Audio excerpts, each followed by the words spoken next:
बोलो अहोई माता की जय। अहोई का व्रत और इसकी विधि। यह त्योहार कार्तिक कृष्ण पक्ष अष्टमी को मनाया जाता है। इस दिन बच्चों की माँ पूरे दिन व्रत रखती हैं। जिस दिन दीपावली होती है उसी दिन अष्टमी होती है। इस दिन सायंकाल तारे निकलने के बाद दीवार पर अहोई बनाकर उसकी पूजा करें। व्रत रखने वाली माताएं कहानी सुने। कहानी सुनने के समय एक पट्टे पर एक जल से भरा लोटा रख लें। एक चांदी के अहोई बनवाएं और उसमें 2 चांदी के दाने या मोती डलवाएं।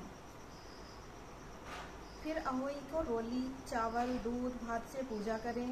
जल के लोटे पर एक सतिया गाड़कर या बनाकर, एक कटोरी सीरा और रुपए का वायना निकालकर तथा हाथ में 7 दाने गेहूं के लेकर कहानी सुने।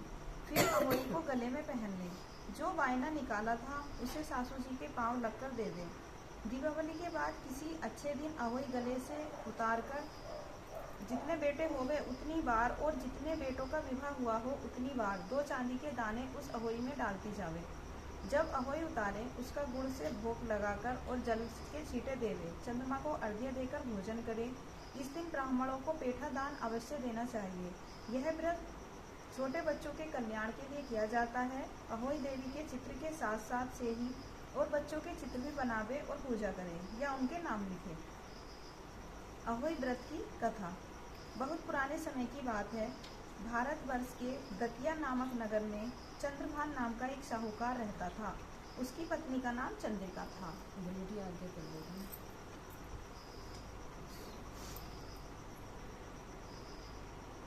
वह बहुत ही गुणवान, रूपवती, चरित्रवान और पतिव्रता थी।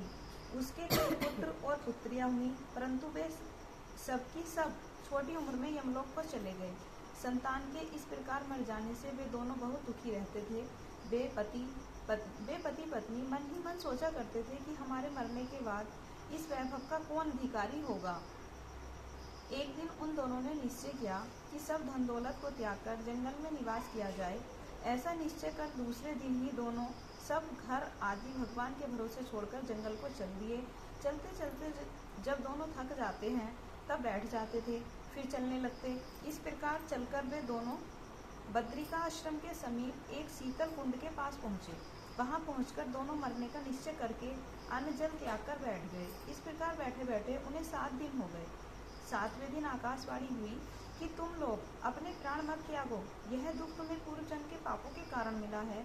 अतः हे साहूकार, अब तुम अपनी पत्नी से अहोई अष्टमी के दिन जो कार्तिक कृष्ण पक्ष को आती है व्रत रखवाना। इस व्रत के प्रभाव से अहोई नाम की देवी प्रसन्न होंगी और तुम्हारे पास आएंगी। तब तुम उस देवी से अपने पुत्रों की दीर्घायु मांगना।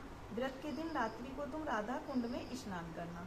कार्तिक कृष्ण पक्ष की अष्टमी आने पर चंद्रिका ने बड़ी ही श्रद्धा से अहोई देवी का व्रत धारण किया और रात्रि को साहूकार राधा कुंड में स्नान करने गया।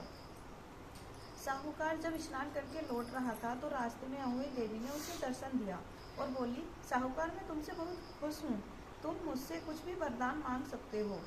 साहूकार अहोई देवी के दर्शन कर बहुत प्रसन्न हुआ और कहा, माँ मेरे बच्चे कम उम्र में ही देवलोक को चले जाते हैं, अतः माँ उन्हें दीर्घायु होने का आशीर्वाद दीजिए। अहोई देवी ने कहा, ऐसा ही होगा।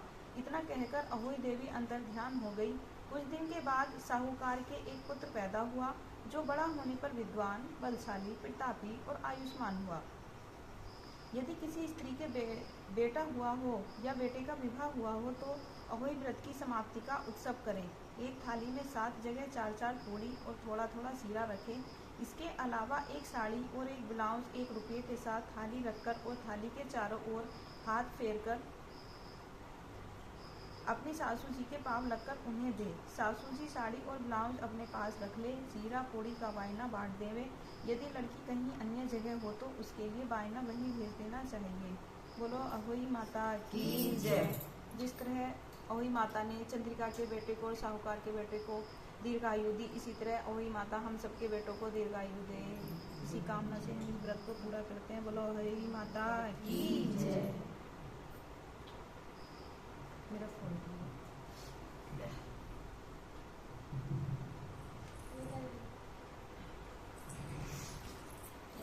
देखा मैं भैया बैठा ना साइकिल जो है तो देखा